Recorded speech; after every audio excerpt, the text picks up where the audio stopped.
দেখো বড় মাছের পিস এসছে, আমারে দেয়নি, দেখো মা আবার দিচ্ছে। ঠিক আছে, শুধু ভাত খাওয়ার সময় আসবে, কোনো কাজ করবে না, ঠিক আছে?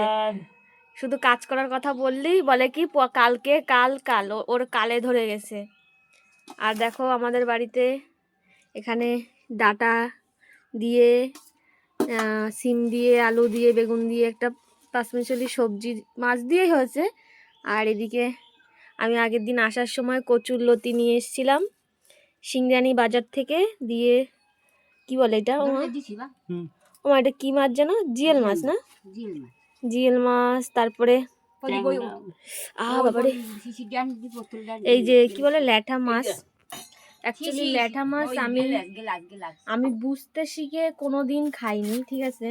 এবার মা বলছে এমনিতে শরীর ভালো না, ল্যাঠা মাছের ঝোল খাওয়া অনেক ভালো, না খাস না খাস, মাছের ঝোল তো খাবি, জ্যান্ত মাছের। তো খাচ্ছি এর জন্য।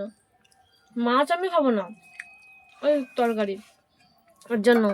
প্রদীপ খেয়ে বল কেমন হয়েছে। খুব টেস্ট লাগছে। তাড়াতাড়ি আগে খা, আগে দেখা কিরকম করে খাস। সবাইকে